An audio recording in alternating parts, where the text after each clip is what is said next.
Everyone, বিয়ের প্রায় ১ মাস পরে একটা বিয়ে বাড়ি পড়েছে। তো বিয়ে বাড়ি পড়েছে আমার বান্ধবী তিথির সাথে কিন্তু আমি ক্লাস 10 থেকে মানে সেই স্কুল লাইফ থেকে একসাথে পড়াশোনা করছি এবং কলেজে কিন্তু আমাদের দুজনেই অনার্স ছিল, বাংলা অনার্স ছিল আমাদের দুজনে। আমরা একসাথে কলেজ টিউশন সব একসাথে করেছি।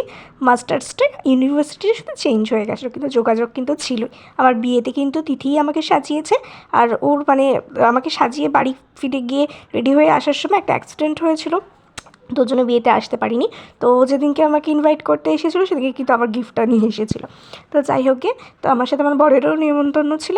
তো আমরা সুন্দর করে সেজে গুজে বেরিয়েছি, আর মান্টি আন্টি কিন্তু আমাকে শাড়িটা পরিয়ে দিয়েছে। তো দেখো, বউ হাতের শাড়িটাই পরলাম। এটা আমার একটা বান্ধবী রিয়া, ওর সাথেও কিন্তু ক্লাস 10-এ আমি তিথি একসাথেই পড়তাম।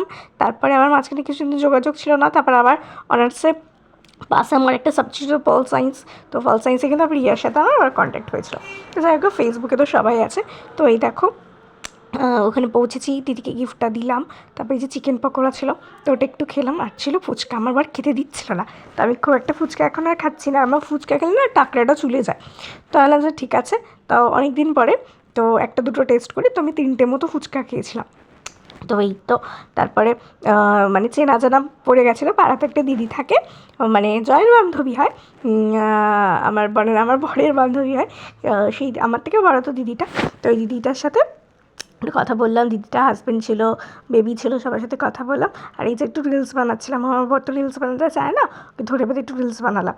আর এই যে তারপর একটু ঘুরে টুরে বেড়াচ্ছি, আর তারপর একটু খেতে যাবো। তো তার আগে আমি বললাম যে আমার একটু ফটো তুলে দে। তখন সাজতে গেছিলাম একরকম পরে, আমার এই মানে খুব ইচ্ছা ছিল মাথার মাঝখান থেকে টিকলির মতো করে পরে এরকম করার। তো কিছু হাত দিয়ে পড়েছিলাম, সব উল্টে গেছে। এই যে খেতে বসেছি, এই যে খাবার মেনু কার্ডটা তোমার দেশে ছিল চিকেন স্যাটে, তারপরে ছিল চানা মশলা, রাধা পল্লবী, তারপরে ভাত ছিল, ভেজ ডাল ছিল, ঝুরঝুরে আলু ভাজা ছিল, সর্ষে পাবদা ছিল, খাসির মাংস ছিল, ফ্রুট চাটনি ছিল, পাঁপড় ছিল, রসগোল্লা ছিল, সন্দেশ ছিল। আর এবার হচ্ছে তিথির বরের সাথে দেখা করব। তিথির বর কিন্তু আমার বরেরও কিন্তু বন্ধু।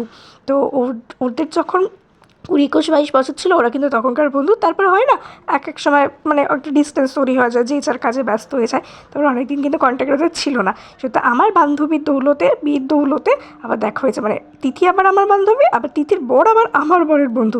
দারুণ কম্বিনেশন না?